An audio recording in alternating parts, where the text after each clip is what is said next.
Praise the lord. ప్రభునందు అత్యంత ప్రియులారా, ఈ ఉదయకాలమున కేర్ అండ్ కన్సర్న్ దేవుని మాట అనే ఆధ్యాత్మిక కార్యక్రమానికి పునఃస్వాగతం పలుకుతున్నాము. గత నెల రోజులుగా ఈ కేర్ అండ్ కన్సర్న్ అనే ఈ యూట్యూబ్ ఛానల్లో వర్తమానాలు ఆగిపోయినాయి. దానికి కారణం నేను పరిచర్యకు వెళ్తున్నటువంటి బైక్ ప్రమాదానికి గురయ్యాయి. చాలా గాయాలైనవి. దాని ద్వారా కొద్దిగా సర్జరీ కూడా జరిగింది. అందుకే ఇంతకుముందు ఈ నెల రోజుల మట్టుకు కూడా దేవుని యొక్క వాక్యాన్ని నేను అందించలేకపోయాను. మీ అసౌకర్యానికి చింతిస్తున్నాను. మరలా ఈ ఉదయకాలం నుంచి యథావిధిగా దేవుని వర్తమానము మీతో పంచుకోవడానికి నేను దేవుని ద్వారా కృప పొంది ఉన్నాను. దేవుని ఆజ్ఞను పిల్లారా, ఈ క్రిస్మస్ మాసంలో చాలా పనులు ఆగిపోయినవి. ఈ ప్రమాదం వల్ల కొన్ని సాంగ్స్ కూడా రికార్డ్ చేసేది ఉంది, అవి కూడా ఆగిపోయినవి.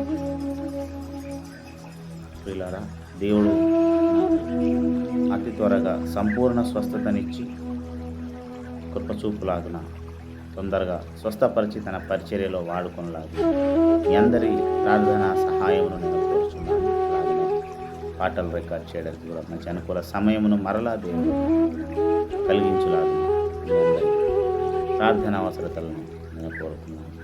దయచేసి నా కొరకు నేను చేస్తున్నటువంటి ఈ పరిచర్య కొరకు మీరు తప్పక ప్రార్థించవలసిందిగా కోరుచున్నాను.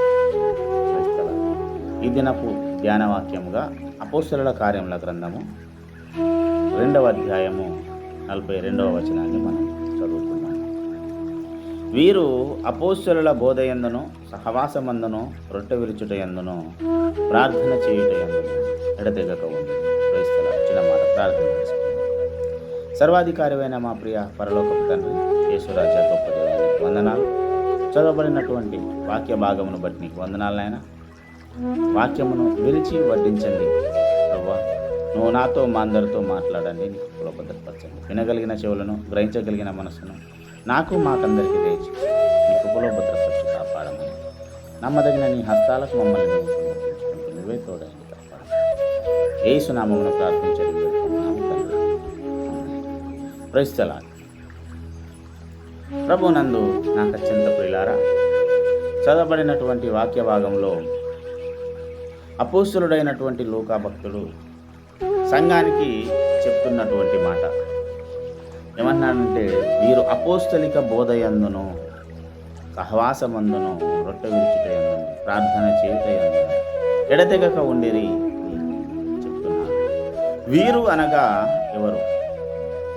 అపోస్తలుల గ్రంథము 1వ అధ్యాయం నుంచి చూసినట్లయితే యేసు ప్రభుల వారు సమాధిలో నుంచి తిరిగి పునరుత్థానుడై తిరిగి లేచి అందరికీ కనపడి ఆరోహణుడై వెళ్ళిపోయిన తర్వాత, ఆకాశంలోనికి పైకి వెళ్ళిపోయిన తర్వాత ఆయన ఒక మాట చెప్పాడు, మీ కొరకు నేను ఒక ఆదరణకర్తను పంపుతాను అని చెప్పాడు. ఈ ఆదరణకర్త వచ్చినప్పుడు మీకు మీ విశ్వాస జీవితపు దిశానిర్దేశం ఉంటుంది అని మర్మాంతరంగా. అయితే పరిశుద్ధాత్మ దేవుడు 1వ అధ్యాయం 8వ వచనంలో మనం చూసినట్లయితే దిగి వచ్చిన తర్వాత సంఘమంతా ఏక మనసు గలవారై ఉండి ఉన్నప్పుడు వారికి మాటలు చెప్తున్నారు. వీళ్ళు ఏం చేశారటంటే ఏక మనసు కలిగిన వారై వీరు అపోస్తలుల బోధయందును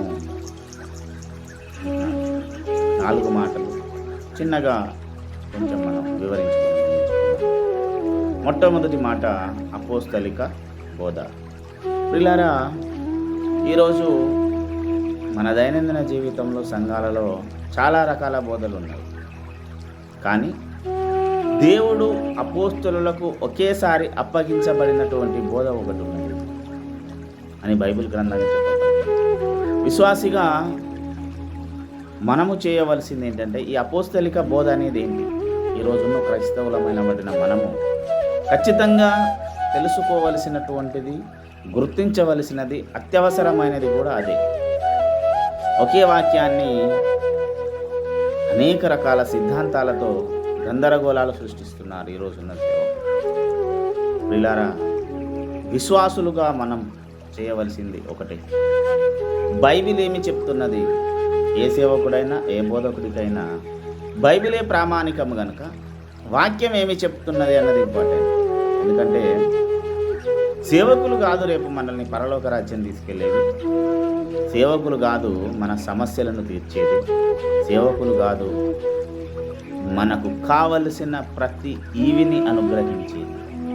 కనుక ఒకేసారి అపోస్తలులకు అప్పగించబడినటువంటి బోధ, అందుకే పౌలు అంటాడు, మీరు ఒక్కసారి అప్పగించబడిన బోధ కొరకు ఆ బోధ ఏదో గుర్తెరిగి దాని కొరకు దానిని మాత్రమే మనం పాటించవలసిన వారమై ఉన్నాం. నేను వీళ్ళు కరెక్ట్ వాళ్ళు తప్పు అని నేను చెప్పట్లేదు. విశ్వాసులుగా మనకు ఒక చిత్తశుద్ధి ఉండాలి. అదే దైవ చిత్తానుసారమైన బైబిల్ని గుర్తెరిగి దాంట్లో ఉన్న వాక్యాన్ని మనం తెలుసుకోవాలి. ఆ వాక్య మర్మం ఏదో ఎరిగి ఈ బోధలన్నిటి గందరగోళ బోధల్లోకెళ్ళన్నిటిలోకి వెళ్ళి యేసు వైపు చూచుచు మాత్రమే ఆయన బైబిల్ గ్రంథంలో రాయించబడిన ప్రతి మాటను మనం పాటించవలసిన వారని. రెండవది సహవాసం. ఎవరితో సహవాసం చేయాలి? ఎందుకు సహవాసం చేయాలి? 1 కొరింథీ పత్రిక 1వ అధ్యాయంలో అంటాడు, దేవుడితో సహవాసమునకు ఆయనతో సహవాసమునకు పిలిచిన వాడు నమ్మదగిన. ఎవరితో సహవాసం ఉండాలి?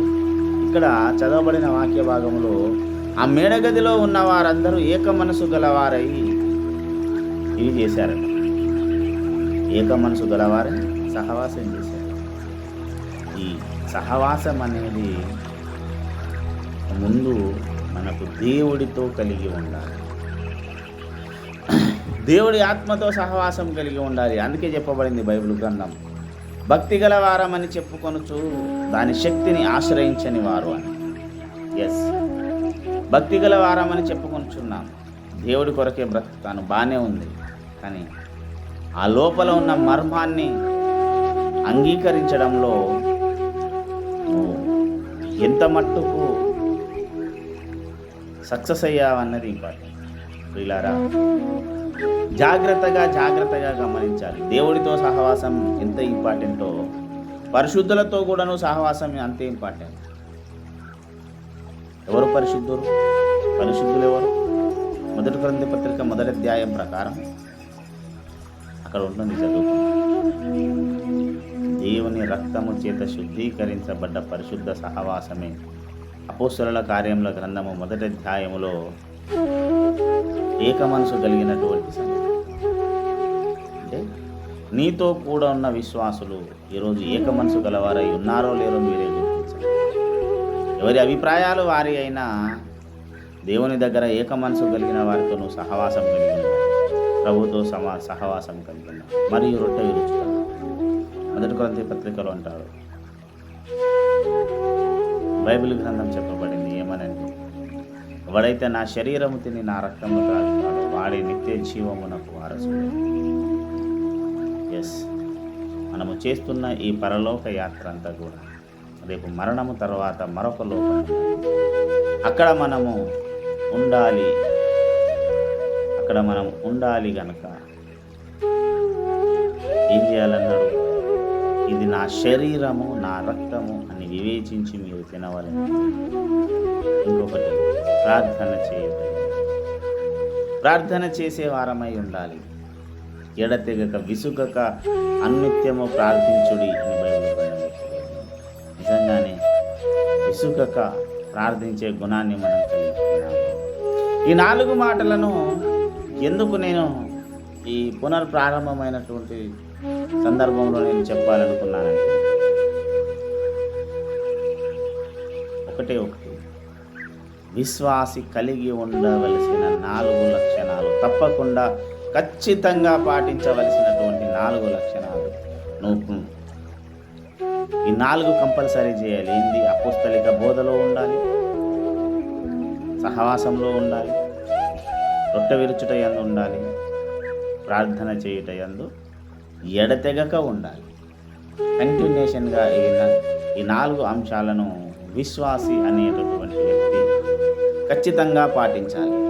ఒకవేళ పాటించినట్లయితే నీవు దేవుని మార్గానికి దూరమైన వాడిగా ఉంటావు. ఎడతెగక ఎప్పుడు పాటించాలి? ప్రకటన గ్రంథం 1వ అధ్యాయంలో ప్రభు దినము ఎప్పుడు అని చెప్పబడిందో అప్పుడు మాత్రమే 4 పాటించాలి. అంటే మిగతా కాలంలో అని కాదు, ఒక రొట్టె విరుచుట ఒకటే ప్రభు దినంలో పాటించాలి. సహవాసం చేయాలి, ప్రార్థన చేయాలి, అపోస్తలిక బోధనలు పాటించాలి. ఇవన్నీ మనము కలిగి ఉన్న రోజే దేవునికి ఆశీర్వాదకరమైనటువంటి జీవితమును మనం జీవించాలి. ప్రియులారా, దేవుని పిల్లలుగా పేరు పెట్టబడి దేవుని కొరకు మాత్రమే మనం అన్నీ త్యజించి లోకంలో ఉన్న సకల ఆనందాలను, సంతోషాలను, లోకం ముందు ఎంతో ఆనందమని మనం చూస్తున్నటువంటి అన్నీ వదిలేసుకొని దేవుని కొరకు బ్రతకాలనుకున్నప్పుడు ఈ 4 పాటించాలి. ఆ తర్వాత నువ్వు ఇంకేదైనా చెయ్యి. నీ దశంభాగాలు కానీ, కానుకలు కానీ, నీ ఆచారాలు, వ్యవహారాలు, ఇంకేదైనా కానీ ఈ 4 నీ జయ జీవితానికి మార్గాలు. ఈ 4 నిన్ను నీవు నిలబెట్టుకోవడానికి ఒక మంచి మార్గాలు. ఖచ్చితంగా నువ్వు పాటించాలి. ఇందులో ఏ ఒక్కటి నువ్వు పాటించకపోయినా అపోస్తలుల కార్యముల గ్రంథంలో ఉన్నటువంటి ఏక మనసు అనేటటువంటి మాటలో నుంచి నువ్వు దాటిపోయిన వాడివి అవుతావు. ఇది హెచ్చరిక నాదం. ప్రియులారా, మన అవసరాలను బట్టి, మన సమస్యలను బట్టి, మన ఇబ్బందులను బట్టి వీటిలో వేటికి మనం దూరం కాకూడదు. ఇవన్నింటినీ మనం సరిగా పాటించవలసిన వారము. అందుకే చెప్పాను, కొంచెం మాత్రమే గుర్తు చేస్తాను. దాని వాటిని వివరించే ప్రయత్నం చేస్తే ఒక్కొక్క మాట కొన్ని గంటల ప్రసంగం. మనకున్న కాల వ్యవధి తక్కువగా ఉంటుంది. మామూలుగా మీకు గుర్తు చేస్తున్నాను. ఈ 4 మాటలను విశ్వాసులమైన మనము ఖచ్చితంగా పాటించాలి. అప్పుడే నీవు, నీ కుటుంబము, నేను, నా కుటుంబము ఆశీర్వదించబడుతుంది. మన జీవితంలో మనం దేవుడికి దగ్గరగా ఉంటాం. మనం ఏదైనా చేయగలుగుతాం. ప్రభు కొరకు నీవు నిలబడాలనే ఆశ కలిగి ఉన్నప్పుడు ఈ 4 పాటించాలి. ఈ 4 ఏ ఒక్కటి నువ్వు పాటించకపోయినా ప్రభువుకు సమీపములుగా మనం ఉండలేము. ప్రభువుకు దూరస్తులుగా వెళ్ళిపోతాం. కనుక ప్రియులారా, జాగ్రత్తగా మనం పాటించి ఈ 4 తప్పకుండా పాటించి దేవునికి ఆమోదకరమైనటువంటి జీవితాన్ని మనం జీవించి రేపు రాబో పరలోక రాజ్యంలో ఒక మంచి ఉన్నతమైన స్థానంలో మన జీవితాన్ని మనం నిలబెట్టుకుందాం.